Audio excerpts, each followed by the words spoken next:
When your day involves stopping global takeovers and still making it to cheer practice, chances are you've made a few enemies. So grab your communicator, keep Rufus close, and let's count down Kim possible villains, ranked from weakest to most dangerous. Gil, aka Gil Moss. Originally Ron's awkward campmate, Gil mutated into a vengeful aquatic creature after a toxic lake dive. The lake? Have you looked at it? Have you smelled it? Look at Ronnie, the squeeb scared of the water. I am not scared. The water is green. It stinks, and I'm pretty sure I've seen the fish glowing at night. In Sink or Swim, he traps Kim and Ron during a swim test and tries to drown Ron out of revenge. So you were behind the blowout on the bus and everything. Why? All part of my plan. The revenge against Ron Unstoppable. Part of me is terrified, and yet part of me is flattered. You can't win, Ronnie. This is my element. Return to Camp Wannaweep sees him luring campers back to his mutated lair. Don't you screams get it? This is my revenge. It starts by turning you all into my mutant minions.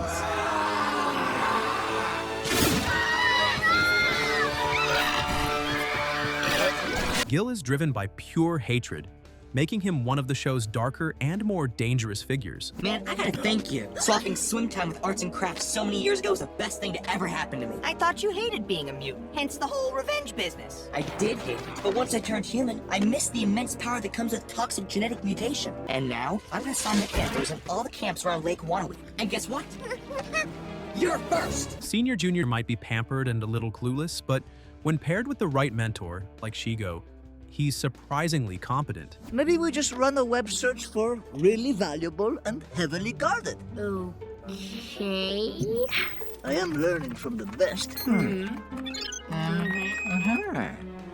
Yes! Sweet! In Tutor Tutor, he takes villainy lessons from Shego, showing flair for destruction. Not bad. I learned from the best. Oh, that's so sweet. Okay, SSJ, you've got exactly 2 minutes, starting now. I got it. A+. The big job proves he can go solo, robbing banks with unexpected success. Though mostly comic relief, his resources and ego make him a minor threat. Got that. Got that. Got 2 of those. Oh, please, not that again. Do you know how much trouble Drakken has gone through to get some of this stuff? And you've already got them? Yeah, your dad really does have everything. Tell me about it. The holidays are a nightmare. He's so hard to shop for. Warmonga. Warmonga crashes into Earth thinking Drakken is the Great Blue, her galactic hero. I, Dr. Drakken, am the Great Blue! Joyous day! Warmonga knew it! Warmonga just knew it! Mwah! In Mad Dogs and Aliens, she effortlessly defeats Kim and Ron, showing her warrior strength and space tech superiority. Warmonga!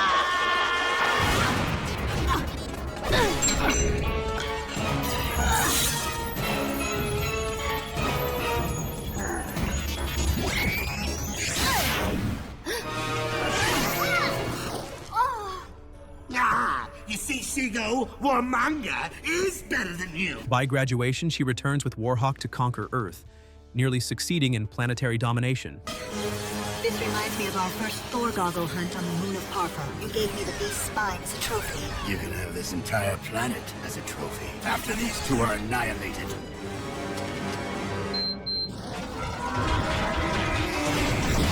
She's raw power and blind loyalty, making her formidable but misled. You are not the Great Blue to whom Warmonga should pledge her loyalty. Well? And promise her vast array of technology and weaponry. Weapons? The Great Blue who would lead our mighty military in glorious intergalactic conquest. Glory? Oh, that Great Blue! Motor Ed. Motor Ed is a loud, motor-obsessed rebel with surprisingly deadly plans. How is my driving? Seriously. You're the best at ever burned rubber, dude. You're Motor Ed. And yet I'm not ripping down the turnpike right now, am I? No, you're not. Because? We've got some serious OT to work? We do if we're gonna build the world's biggest, baddest fleet of killer wheels. In Motor Ed, he steals military gear and builds war machines. In Steel Wheels, he teams up with Drakken, showing he's more than just a loudmouth mechanic. Your ride's totally bogus. Charred injectors, lame cooling system. She'll blow the second you start her up. Seriously. Yeah, we'll see about that.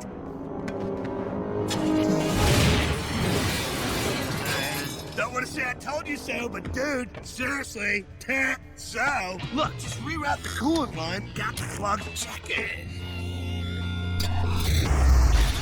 Is that a beautiful noise or what? He's a real threat with access to heavy machinery.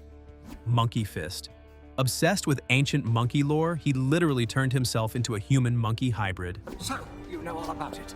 About my obsession with Taishin Pekwa. But did you know that I spent the family fortune to get these? And these? I am Monkey Fist! In Monkey Fist Strikes, he begins his quest for mystical monkey power. According to this map, the Jade statue is here. What's the statue of? A monkey. What's that? The locals believe that placing this icon in precise alignment with 3 others would generate a mystical monkey power. Utter nonsense, of course. In exchange, he orchestrates a theft in Japan to find the mystical hand token. At last, the ultimate weapon is where it belongs. His obsession and martial arts mastery make him a constant supernatural threat. Dr. Drakken. He's Kim's main nemesis and the show's most persistent villain. Very first day of all of our tomorrows. Drakken is a former scientist turned wannabe overlord. In Attack of the Killer Bebes, his origin is revealed. Where's Drew? He was supposed to be here a half hour ago. I knew he wouldn't come through with dates for us. What did you expect? He cannot even come through with a date for himself. This was folly. It was a nice dream, though. The dream is real. Once known as Drew Lipsky, he was a brilliant but ridiculed scientist who was mocked by Kim's dad and other peers at a college fair. Drew, you found girls. Found. Ha! Gentlemen, tonight we make history. BB, would you like to dance? Affirmative. We will dance.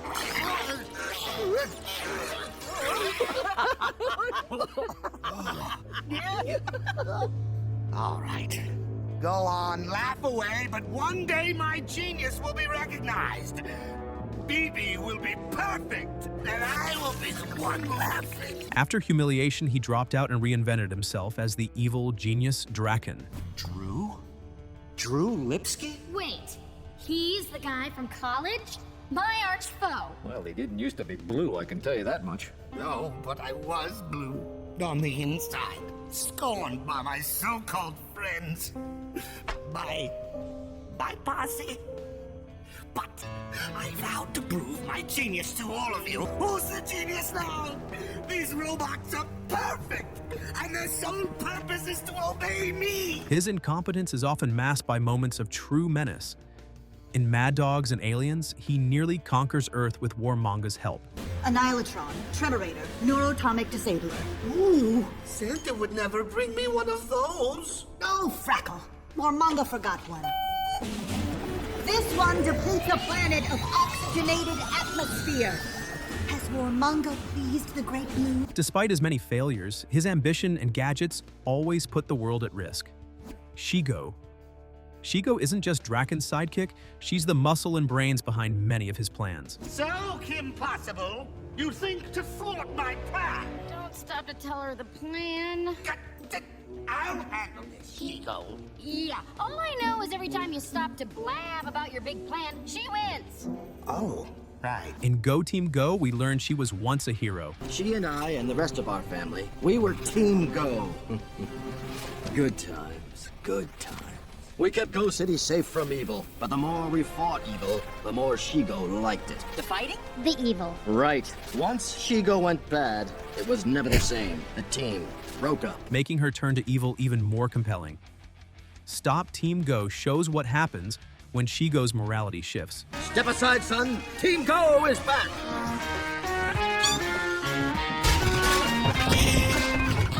Thanks for your help, Miss Possible.